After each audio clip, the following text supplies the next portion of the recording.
Lúcifer, né, ou Lucifer, né, como chamam no satanismo, é dito em Ezequiel 28, é dito o seguinte, que ele era um querubim ungido, então ele era um querubim, a patente angelical dele, querubim.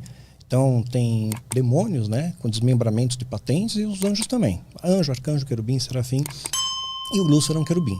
Aí a Bíblia diz que ele era um querubim ungido. Ungido significa santificado, separado. Então ele era separado para um propósito, ele tinha uma missão ali, que era um dos guardiões da glória de Deus. E diz que ele era perfeito em formosura, cheio de sabedoria, coloca ele como muito inteligente, bonito. Ele ganhou 9 pedras de Deus. Aí começa, Deus desmembra 9 pedras que ele ganhou. E ele pega esse número 9 para ele. Puxa, eu ganhei 9 pedras de Deus. Então o número 9 para o satanismo é muito importante. Nem tudo que dá 9 também é do demônio, né? Mas o número 9 é importante. Aí, logo depois disso, entra a iniquidade no coração dele, ele quer ser como Deus. Em Isaías diz, ele subirei acima das mais altas nuvens e serei semelhante ao Altíssimo.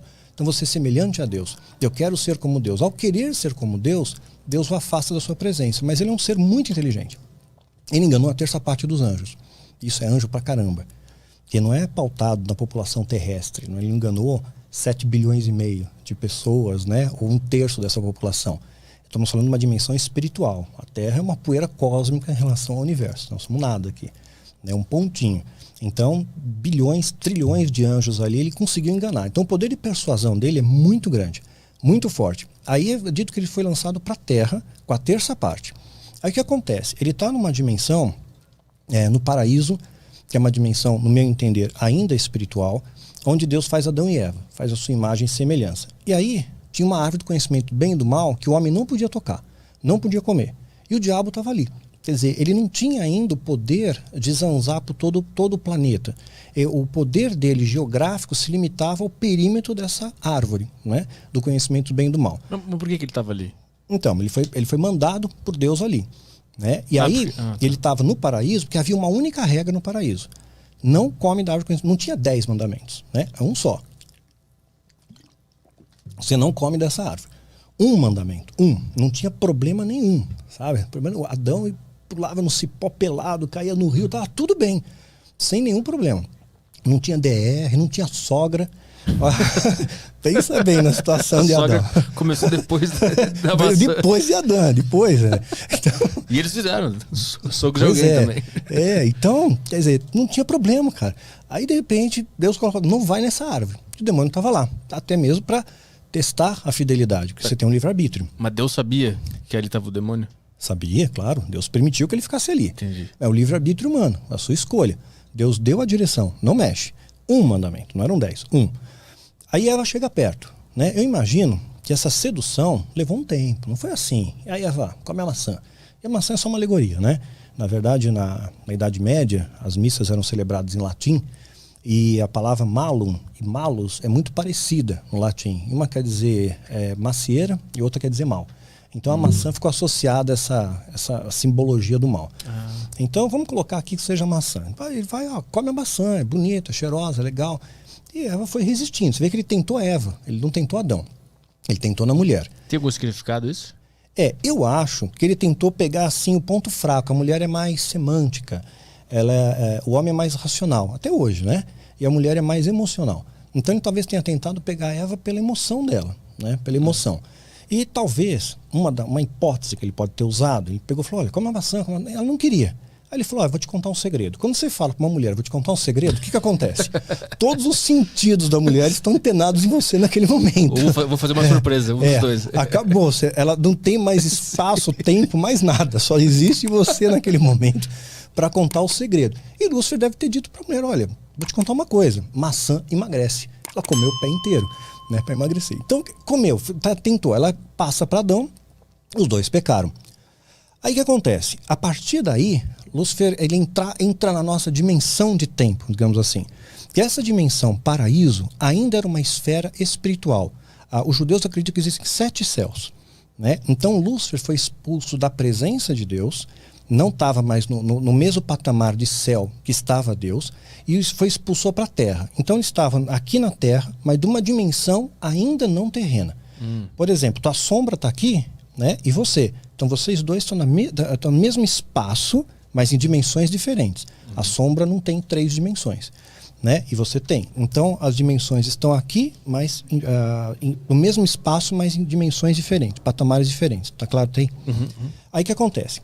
Então, eles estão nessa dimensão paraíso, que seria o equivalente ao terceiro céu, que Paulo fala, estive no terceiro céu e estive no paraíso. Nessa mesma dimensão do paraíso, tem a árvore do conhecimento do bem e do mal e tem a árvore da vida. Né? A árvore da vida, Deus proibiu, era o mesmo local. Lá em Apocalipse vai dizer que a árvore da vida está no céu. Faz parte do perímetro geográfico ali do céu, da Jerusalém celestial. Então ele pega essa árvore da vida, Deus coloca querubins para tomar conta do caminho, para ninguém chegar perto nela. Colocou querubim, mesma patente hierárquica que o próprio Satanás. Você pega um outro exemplo bíblico, você vê como é que existe esse respeito hierárquico. Começa a ter uma treta, eles começam a disputar o corpo de Moisés. Porque se Moisés fosse enterrado, os ossos dele seriam venerados. Né? Ele era um profeta muito importante, libertou os caras do Egito e tal, né? Aí o que acontece? Lúcifer, ele vai querer pegar o corpo de Moisés, é descrito na Epístola de Judas. E vem um arcanjo, né? Miguel vai lá e faz uma treta com o diabo. Só que o arcanjo, ele não tem autoridade para repreender um querubim. Então ele fala que o Senhor te repreenda. Quer dizer, Deus vai te repreender, né? Então os dois são irmãos, foram feitos por Deus. Então assim, o pai te repreende, né? Eu não posso, você tem, hierarquicamente se acima de mim. Então você tem esse respeito hierárquico entre eles. Aí o que acontece? Voltando, então colocou querubim, mesma patente para tomar conta do caminho da árvore da vida. Quando o homem é afastado, imagina que o demônio, a Bíblia diz que ele é como o leão. Não é o leão, mas é como o leão. Ele precisava de uma legalidade do homem para sair daquele perímetro, daquela prisão temporária dele. O perímetro da árvore. O homem podia libertar ele dessa... Libertou, com o pecado. Sim, sim. Né? Aceitou. Então imagina um leão dentro de uma jaula, a tranca está do lado de fora. Só eu posso abrir. O leão não pode abrir por dentro. Ele é muito mais forte do que eu, mas ele não pode abrir. Aí eu abro. Aí o homem abriu pelo pecado, ele entra na nossa dimensão. Entrando na dimensão humana, ele vai corrompendo o homem. Ele vai se apresentando como um Deus para o homem. E pior ainda, esses anjos caídos tiveram relações com as mulheres. Em Gênesis 6, fala que os filhos de Deus, anjos, viram as filhas dos homens, né, humano aqui, que eram formosas e tomaram para si mulheres, que tanto escolheram. Tiveram relações com essas mulheres e nasceram varões de grande renome, gigantes. E a arqueologia comprova que os gigantes existiram, né, e comprova historicamente também pela Bíblia. Então eles trouxeram uma série de perversão para o homem, apresentando politeísmo, vários deuses, aquela coisa toda, e sacrifício humano, e foi indo, né, pervertendo a humanidade. E o objetivo dele é qual? Só perverter? Destruir. Tipo assim, ele sabe, né, tipo, que Deus é mais poderoso.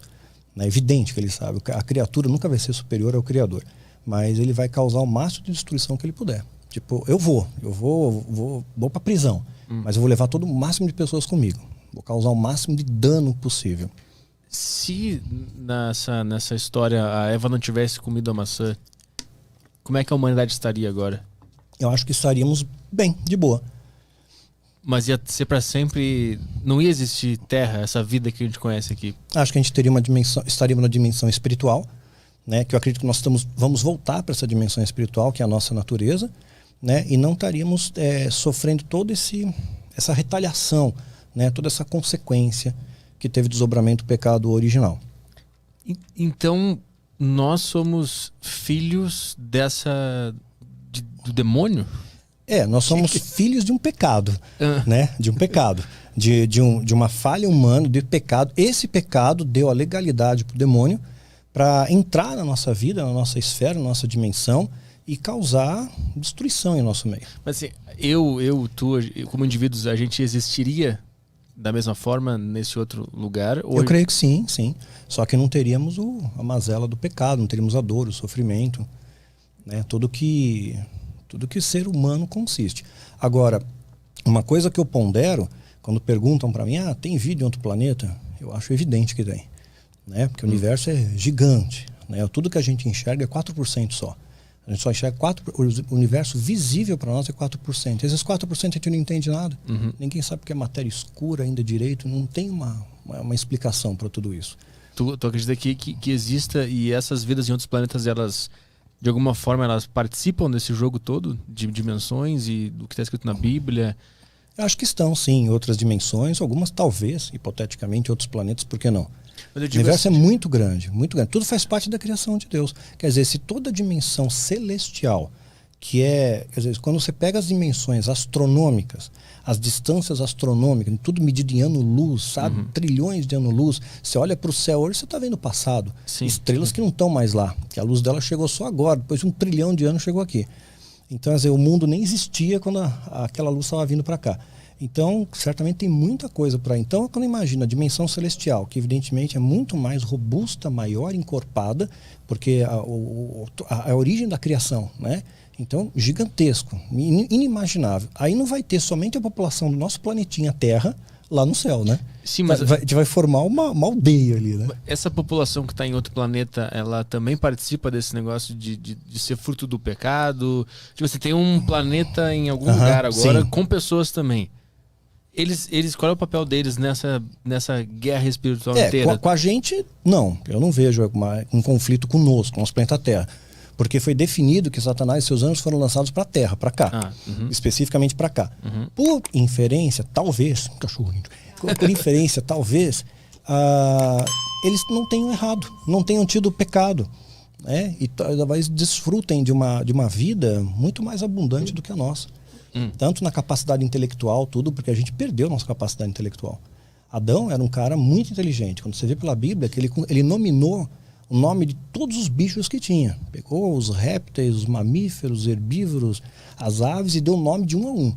Quer dizer, a capacidade de memória dele era 100%. Hoje a gente usa 10%. Essa história, por exemplo, de